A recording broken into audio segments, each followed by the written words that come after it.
Well. It's been a long time, but we made it. We made it. Week one is here. Week one. A lot of things that happened in the last, let's say, what's it been 8 months, 9 months from the Commanders getting put out the playoffs till um, they signed a new offensive coordinator, NFL draft, free agency, training camp, mini camp, training camp, and we finally made it to week one. It's been a long time, long, long season, off season. I haven't got back with you guys because just wanted to let everything play out between the new ownership, the players we got on the team, and everything else. But we finally made it to week one, and you know, it's never going to be easy for us. Never going to be easy. Everyone starts out 0-0, but I do think that we have a number of key areas that we upgraded with. Well, first and foremost, let's start off with our offensive coordinator, Eric Bieniemy. Big upgrade from North Turner's son, Scott Turner. Big upgrade for him. We've been hearing a lot of things going on about in Kansas City about Earth the enemy. Is he this? Is he that? We're still trying to figure that out. I still don't know anything about him really. My brother is a Kansas City Chiefs fan, and my other brother is a Detroit Lions fan. So Kansas City Detroit just played at Detroit won, which was a shocker. It wasn't a shocker for me, but it was a shocker around the league. But Earth the enemy left. He left Kansas City. The offense looked like to me like it was sputtering a little bit. I don't know if it was so much was the enemy. I don't know if it was injuries with Kansas City by having missing some key players. I don't know if it was just over the Super Bowl hump, but they looked a little bit off. But getting back to Earth the enemy, we as Commander fans have to sit back and just let it play out. We want to let it play out. Let's see what he can do. Let our offense play and see what they could do. So there's some critical things that we need to let play out. Defensively, as you all know, we got some key players in the defense on the back end. With our draft pick Forbes, our other nickel package guy, Martin, who could play corner and safety and linebacker, so he's going to be in there playing too. So we have some key areas on defense that we shored up. Our linebacker position is still shaky. And honestly, I know we got some stuff going on defense as far as that linebacker position that I don't know if we could overcome. But that front end and that back end is tied up pretty good. But that middle is going to be shaky. It's going to be shaky, and we need to try to figure out what we can do to play better.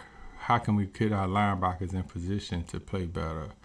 But before I want to get into any of that about the season, I know I gave you a quick breakdown of some of the things they've done, but the biggest thing that happened this off season was getting rid of our owner.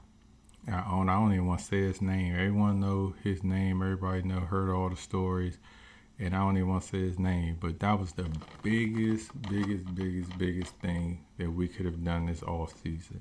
That was huge. Getting rid of our owner, getting a new owner, with a partnership with all these guys who could come in, give a little bit of sport, have a little bit of sports knowledge, but hire people who have the knowledge and experience to go out and get coaches, assistant coaches, scouts, and then ultimately get players, but just not players, but get players who could fit into the scheme that they want to see and that they want on the field and that can win.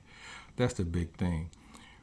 Through the last 20 years, we have always gotten players, and I always commend the other owner for going out and trying to be competitive as far as getting players. Now, he wasn't competitive far as on the football field, far as gelling these guys together, but he was competitive in the off season by getting players. So he never was a owner who shied away from saying, "Hey, let's get this guy, let's get that guy," but it just didn't work out. The guys that he brought in just didn't work out. Just didn't work out. Sometimes things don't work out. Coaches he brought in, they just didn't work out. Just didn't gel together, and and it just things just didn't work out. So I'm glad we moved on. Glad we moved on from him. Glad that we're finally trying to turn the corner. And I say try because we still have Rivera. Still have Rivera. Rivera's here. Rivera is a guy who. But before we get on Rivera, but let's just say we're glad about the new ownership. We see what they're going to do. They have upgrades going on in the stadium.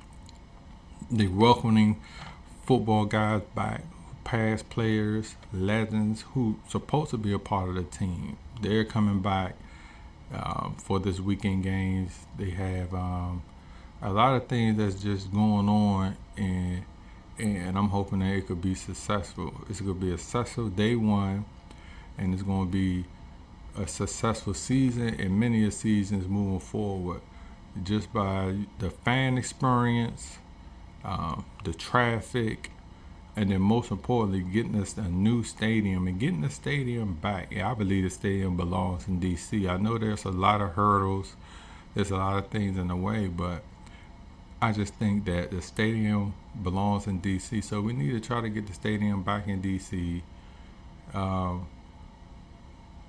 Get some other things going on, positive things, and also being competitive. I'm not talking about being competitive far as, everyone wants to make the Super Bowl or NFC Championship, but being competitive, and it all starts from we are winning week by week, winning in practices, winning out there on Sundays, and then more importantly, being competitive in your division, because it all starts in your division. You have to be competitive in your division. You have to win those games, and then the games that you think. And and a lot of us fans, we always look at the fact that, oh, we play Arizona this week, or we play this team this week. Well, guess what? We're Arizona. When Arizona look at us, they say, oh, we playing Commanders this week. We're that team. We're that team. We've always been that team. So we shouldn't look past that. So we have to win on Sundays to beat the games that you think you can be competitive in. Winning your division first. Then you try to get to a place where you could be competitive down the stretch into meaningful football games in December, to where you could make a rush for the playoffs and try to get into those slots. So there's a lot of things that the Commanders need to do to get into those slots. And they're a long way away from that. They're a long way away from winning on a national level, but they could win on a local level, far as beating the games they supposed to in a division. So start off with that first, and that's what I hope the new management, the new ownership brings to the table, to where they could make the fans feel like, hey, these games are worth us coming to. These games are what we want. These games are competitive, and this is what the fans strive for. This is what the fans want to see every week in and week out. So as long as we can stay competitive, as long as we can stay in close, make close games, winning games that we want, then we should be all right. So, went through mini camp, went through training camp. Had minor injuries. You had I was a little worried about our wide receiver getting hurt. He got hurt, McLaurin. So I was a little worried about him with the turf toe. They said that he should be ready to go tomorrow. So we want to keep a close eye on him. Even though we have some other weapons that I think that could step up and play, but I always need McLaurin on the field. And then I'm a little worried about Chase Young. Chase Young. I'm worried about Chase Young health and can he stay on the field with the stinger. Now, stingers are usually somewhat neck injuries, and a couple of years ago we had our dynamic running back. What was the guy named that? I can't think of his name right offhand, but he was dynamic. He got out there. He was a beast for us the previous year, but then last year he had that stinger, and then he never got back on the field, never got healthy to where they put him on the IR. So I'm a little bit worried about Chase. It's a contract year.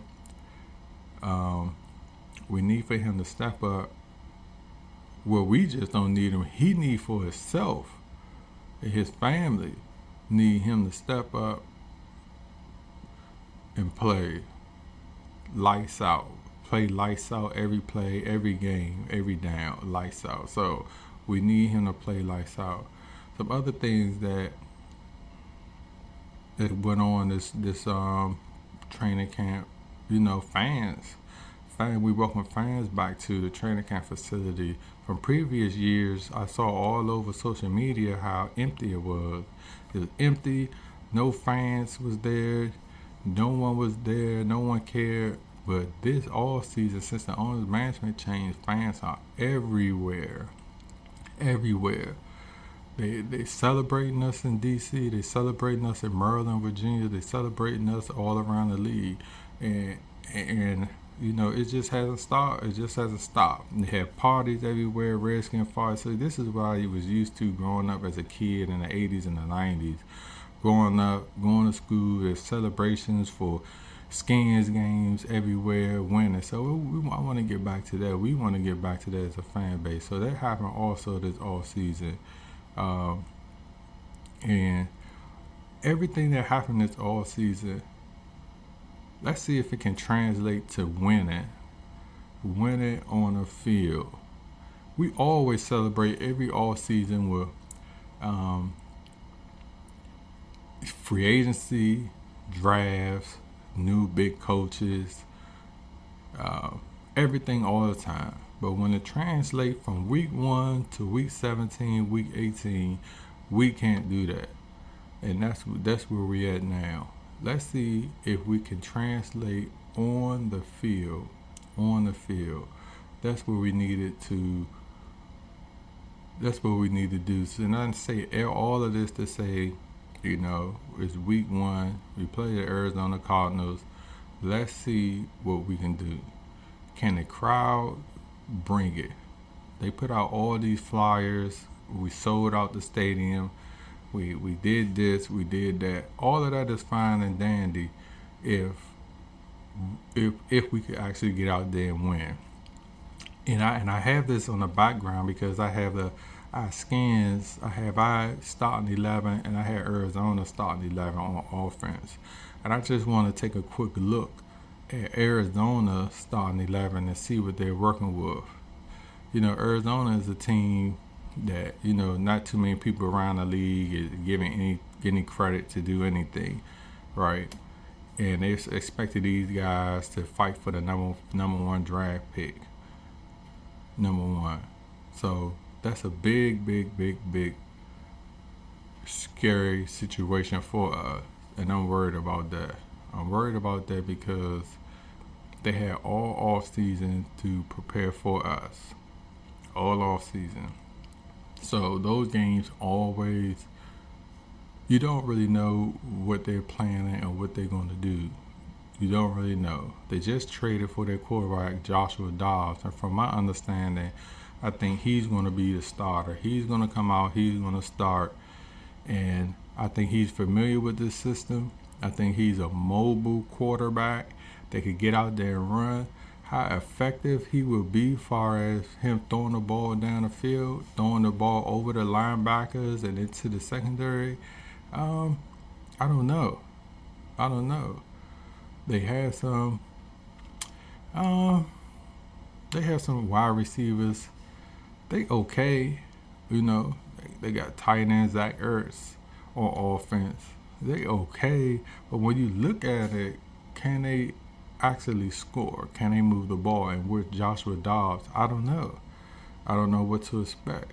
I expect for them to try to do these one of them games where they try to do a lot of trickery plays because Dobbs really hasn't been with them for long enough to try to learn their system. So they might try a lot of trickery plays. They might try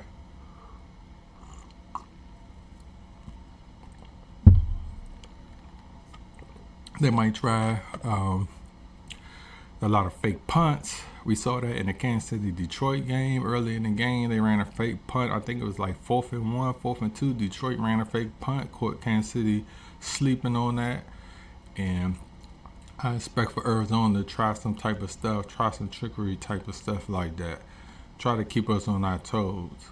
And what I don't want to do for us, our team, and especially on defense, is get so hyped up or get so arrogant far as we should beat these guys that we overlook them. And that's what you don't want to do. You don't want to overlook them. And honestly, we shouldn't be overlooking anyone because, you know, we haven't been winning we haven't been winning, period. It's just ain't no last nothing. We haven't been winning, period. So we can't overlook anyone. We always have to play to our best of our ability. But I expect our defense finished number 4 last year, and I know that's last year. People aged up a year. Coaches got, you know, other things going on. You got wives, you got baby mamas, you got girlfriends, you got distractions. Everything else could have went on these last couple of months. So we could go from number 4 to number 24. But if our defense can play at a high level, could play at a top 10 level, top 5 level, we should be able to hold Arizona to minimum points. Minimum points. Minimum. Because our line is strong with Payne and Allen, Sweat, and Young. And our secondary is tenacious. Our secondary is strong. Our defensive line is tenacious. They're going to get up, they're going to get after, and they're going to play ball. So it's going to be hard for Arizona to score, and I just don't see them scoring a lot of points. I just can't see it. And actually, I see the spread, and Vegas got us the Skins winning by 7. I know you can't really go by, but I can't even think when the last time the Skins been, pointed 7 points, 7-point favorites. It's been a while. I can't even think of it the last time they been a 7-point favorite. So that's how much they think the Skins beating them. But as you look on Arizona side of the ball, I just can't see them scoring enough points to straight up beat us, or straight up score enough points to move the ball up and down the field on our defense. Now, saying that, how Arizona can beat us is by our offense. We coming in, we got a new system, we got some new players, but more importantly is we got a new quarterback, Sam Howell. He played last year 1 game against Dallas. I personally haven't seen enough of Sam Howell to give him any type of grade. I watched the Dallas game this past all season and just try to look back and see how we could get a feel for him, how he managed that game. You know, to me, looking at that game, I think it was just an okay game. He didn't do anything to where I thought that it was, oh man, he could be the next whoever. He just played okay. He had mistakes. He's just like anybody else. That's our biggest question mark, is Sam Howell. That's who I worry about the most. That's who going to lead this football team. I think we're strong at running back with Brian Robinson and Gibson. I think we're strong at wide receiver with McLaurin and Jahan Dawson. Curtis Samuels, if he could stay on the field. We gotta get Diami Brown in the mix. He don't come in and for 1 week for a quarter and then disappear for another 9 weeks. So we gotta get these guys motivated. They need to make plays, and we gotta protect Sam Howell up front. And that was a big question mark last year. And I forgot old boy Logan Thomas, but Logan Thomas can't stay on the field. Logan Thomas, I don't know if the coaches was protecting him this off season and they knew he had a lot of nagging injuries, but he has to stay on the field. So he's another one. He's another injury bug that I'm worried about. But we have backup tight ends that could go in there and play. So I'm not too worried about the tight end position. I'm just worried about Logan Thomas as a player, and he stay on the field. But more importantly, our front five has to play. From Leno to Sadiq Charles, Nick Gates, the free agent, Cosme moved over to right guard. That should be a good permanent fix for him, and Wiley coming over from Kansas City. All these guys have to somehow come together. For one, try to stay healthy. Then number two, protect Sam Howell. So Sam Howell could be a game manager. I don't need Sam Howell to be out there throwing for no 300 yards. I don't even want him to do that. I want him to be a game manager. I want him to let's run the ball and let him be a game manager. He's still inexperienced. He's still gonna make crucial mistakes. So that's what I want us to do. Want him to do. Be a game manager, run the ball, and make the throws that you're supposed to make. When I say make the throws you're supposed to make, if it's 2nd and 8, 2nd and 7, and the guys want to go a play action, and the receiver is open, you go off the play action. You have to make that throw. If you go off the play action on 3rd down, or you got to see a running back in a flat, or you got the tight end coming over, you have to be able to make that throw. You got to be able to make that completion. Those what I mean as a game manager, or making throws that you're supposed to make. Those throws are critical to the success of our football team. I'm not talking about getting the ball down the field, throwing for 300 yards, 400 yards, 3 or 4 touchdowns. We don't need that. I don't want that. We don't need that. We don't need that. Because our defense is good enough to where we can play and we could stop the opposing team from scoring. We could play with them. Sam Howell needs to be a game manager and be competitive in managing the game, handing the ball off to Robinson and Gibson and making the necessary throws he's supposed to make in 2nd and 3rd downs. That's what we need for him to do. And that's what I hope the fan base here will pay attention to and watch as we do that. They need to pay attention. They don't need him to be a gunslinger. He's still too young, still too immature, still hasn't had the experience to be a gunslinger. And I know everybody that's exciting to do, but I just want him to be a game manager, no mistakes. So, how the Commanders can win this game this Sunday? They can win the game by, like I just was talking about, Sam Howell not making the throws and not making those mistakes.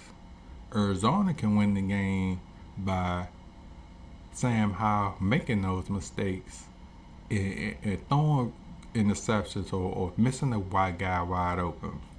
That's the only way Arizona, I believe, they can score.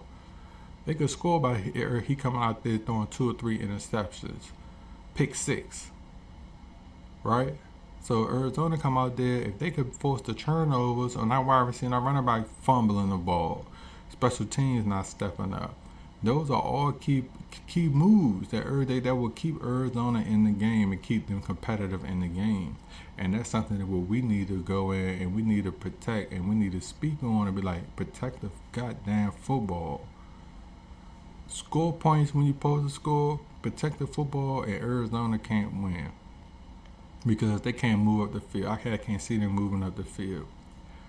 So, those gonna be key. Special teams have to step up. You know, hustle, get down the field, make the tackle.